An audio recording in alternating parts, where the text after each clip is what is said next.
Calzone is a traditional folded pizza from Naples. I absolutely love it, and I'm going to show you how easy it is to make. First of all, we need to get on with the dough. So I've given myself a slight head start here with the yeast. This is just your simple instant yeast, so that's 7 grams of yeast, and I've added about 50 mils of warm water, a pinch of sugar, and I also love to add just a little sprinkle of flour. By doing that, you activate the yeast, and you can see it's alive, if you like. See how it's all bubbly and foamy? That's what you want for perfect dough. So into a mixer, you could use your food processor. I'm going to add some flour. I'm using Tipo 00 flour for this, so 500 grams in it goes. A pinch of salt, and we can add our yeast mixture now. Look at that. Great. You also need to put this yeast mixture in a warm spot of the kitchen, and that'll also help to activate it. All right, the lid goes on, and we're going to start kneading this flour and yeast mixture and slowly add in some water. Now this is warm water, and it's about 350 mils. So just little by little add it, knead it for a good 2 to 3 minutes until it forms a ball of dough.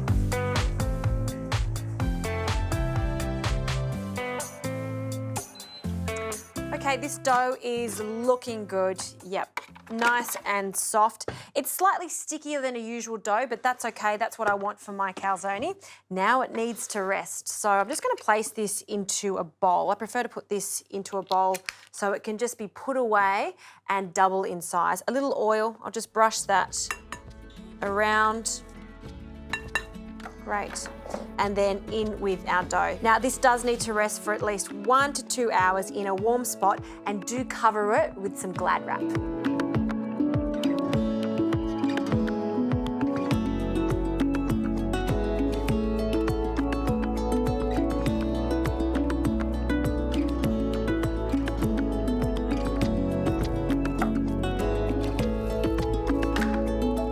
Now you know your pizza dough is ready when it looks like this. Look at that. See how it's really puffed up nicely. It's soft, it's gorgeous.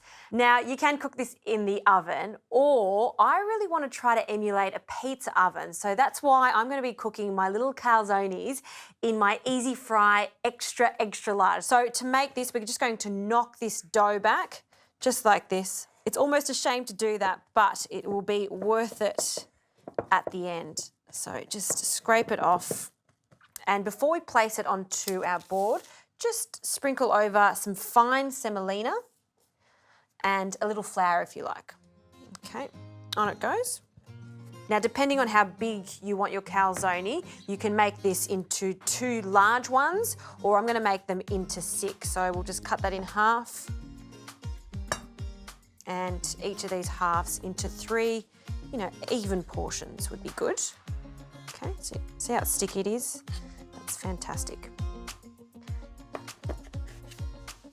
Great. Okay. Now before we start rolling and folding, let's talk about the fillings. Passata, so just some tomato sauce, mushrooms. I love mushrooms in this. It's sort of like a capricciosa style, which is mushrooms, ham, lots of mozzarella and ricotta. I'll just finely slice our mushrooms. But really, you can add whatever you like to your calzone. You can keep it simple, just 3 cheeses if you like. You could even do ham and pineapple, supreme style, whatever you like. It will work as long as you've got a great pizza dough. Okay. Mushrooms are done. We'll pop them back into its bowl. We'll use them in a moment. And some mozzarella. I'm using some organic smoked mozzarella, and we'll just grate that, not too fine. You could even just tear it up if you like. I've just got a coarse grater here, and we'll just grate that. So we've got a few handfuls. Okay, cheese is done. I've also got some ricotta, so some ricotta delicata. And I just love to do this on a Friday night when all my friends come over, pop all the ingredients in the middle of the table, and everyone can make their own calzone, or pizza for that matter. Okay, some traditional leg ham, and we are ready to start filling these. So for this, I'll just cut roughly into pieces. Okay, so working with one piece of dough at a time, Don't need a rolling pin really for this. You just want to use your fingers just to sort of make a little rough circle. It doesn't have to be perfect, but just press it out. So it's about, I'd say 10 to 15 centimeters round. Flip it over and do it again. And if it starts to get a little sticky on the surface, just get a little more semolina. I like the texture of the semolina, and that's why I use that. Press it out. This is where you can start to show off in front of your friends who will make the best calzone. And to fill, we'll start with some of the passata. A spoonful, don't want to overfill it either. Just add some to one side. Some mushrooms, a little ham, lots of mozzarella, and some ricotta. So we'll just crumble that over the top. Always a pinch of salt and some pepper.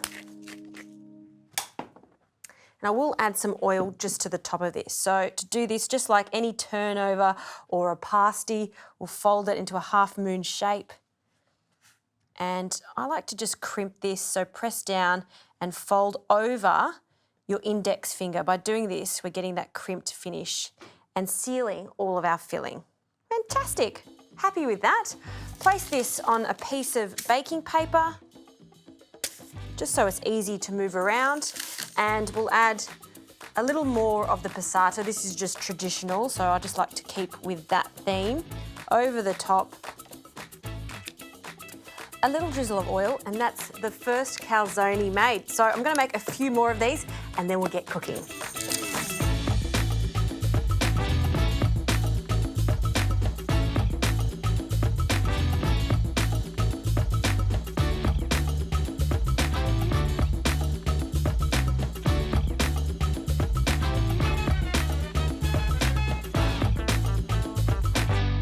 Now that was a lot of fun to make, and don't they look fantastic? Now my recipe makes 6 calzone of this size, and it does help having an extra large air fryer. This one is a 5.6 litre capacity air fryer, so it can cook 3 at a time. It's also great because it has this little rack in the basket, so it elevates the calzone off the base, meaning we can get a gorgeous 360 degrees heat going around and circulating these calzones, so we get a crispy base and a crispy top. It also comes with a pizza function, so it's as simple as popping them in, and I like to keep it on the baking paper because they are delicate when they're soft. It's just much easier to transport. In it goes, and we'll just press start and scroll over to the pizza symbol just here, press start, and away it goes. It's going to cook at around 190 degrees for about 10 minutes.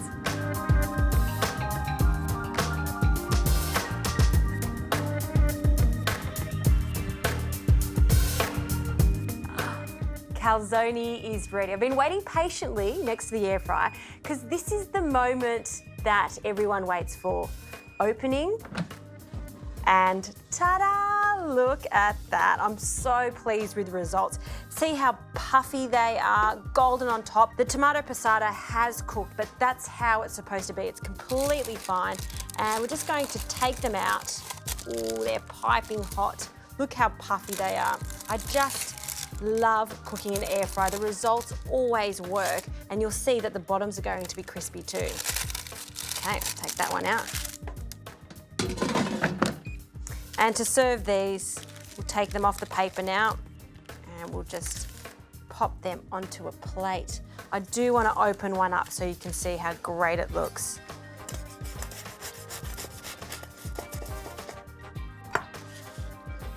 Oh, look at that, cheesy, gooey, a little pocket of happiness right there. Put the other one on there, and this one, well, I've got a taste. Even if I burn my tongue, it's going to be totally worth it. It's so cheesy, it's so good. And that base is crispy. Air fryer calzone, it's the way to go. So yummy.